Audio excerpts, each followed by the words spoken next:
juga ada yang pernah kita ceritakan juga tentang Imam Sufyan Ats-Tsauri. Imam Sufyan Ats-Tsauri ini gurunya Imam Fudail bin Iyad ya, seorang wali besar. Pernah beliau datang ke rumah salah satu jamaahnya, ya mungkin kayak Anda datang ke rumah Wahyu atau ke rumah Bang Otoy gitu ya. Datang, kemudian ini saking gembiranya ini orang, akhirnya dia menyuruh pembantunya untuk mengambilkan tobak ya, talam gitu ya, kayak semacam tempat air begitu ya, kayak nampan tempat air dah begitu. Jadi disuruh untuk mengambilkan pembantunya itu tempat air ya, sediakan air untuk tamu kita yang mulia.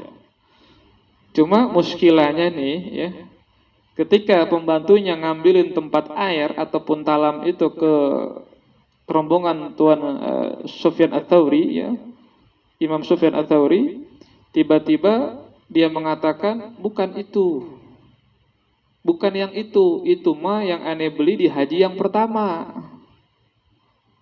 Yang waktu anak haji kedua tuh, yang haji kedua, kata dia begitu, bukan yang haji pertama. Akhirnya diambil sama pembantunya. Di sini Imam Sufyan Ats-Tsauri mengatakan kepada murid-muridnya, hadzal rajulun miskin.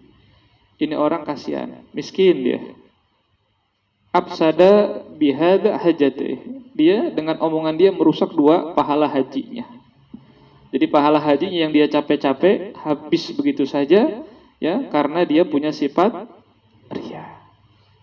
Nah, kita dalam apa saja kita harus belajar. Memang kita bukan orang ikhlas, susah ikhlas itu. Kita belajar jadi orang yang ikhlas hanya karena Allah Subhanahu wa ta'ala.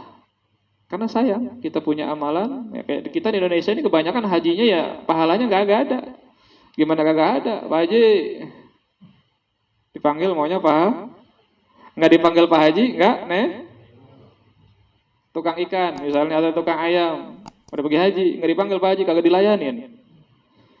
Gua ini udah pergi haji tong, nunggunya aja, kenapa diketawa? Nunggunya aja lama, capek gua. Di terowongan Mina hampir mati. Nah, lu nyeloncongan jasa, nggak manggil gua Pak Haji gitu ya. Itu banyak. Makanya tiru para habaib ya. Para habaib itu walaupun dia atau mereka sudah pergi haji, kadang ada yang sampai setiap tahun seperti guru mulia Al Habib Umar bin Muhammad bin Salim bin Habib bin Syekh Bakar bin Salim, Syekh Muhammad Al Maliki, ataupun para habaib yang lainnya yang hampir setiap tahun pergi haji, tapi mereka tidak pernah dipanggil Pak Haji ya, Pak Haji Muhammad, Pak Haji Umar ya. Jadi nggak ada yang dipanggil. Ini hanya orang Indonesia yang haji itu kayak sekolah. Ya, jadi identiknya dengan jabah. Oke, jangan ditiru nih, ntar ya Husain misalnya 20 tahun ke depan daftar haji ya, amin.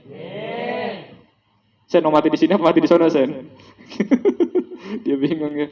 Jangan sampai ya pulang nggak dipanggil Pak Haji. Ya kalau ada orang panggil Pak Haji dia ya apa namanya ya nggak apa-apa. Kayak sekarang aja nih misalnya si Uti ya ngasih uang apa tuh kalau naik mobil tuh ya, uang apa? Pak Oga ya, orang-orang yang minta di jalanan itu.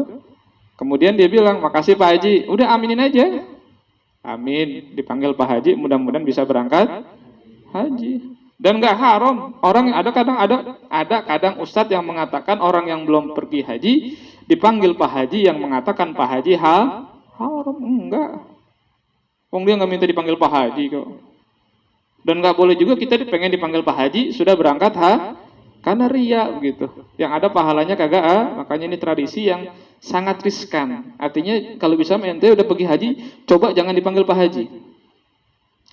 Ketika ente nggak marah, berarti ente ikhlas. Jadi tiru habaib lah.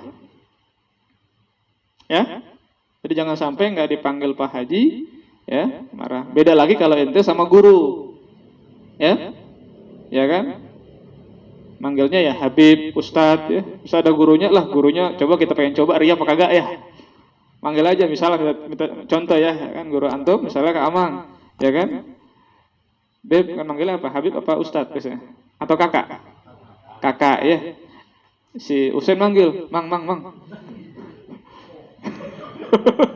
Nyelancong yang begitu ya. Beda itu ya.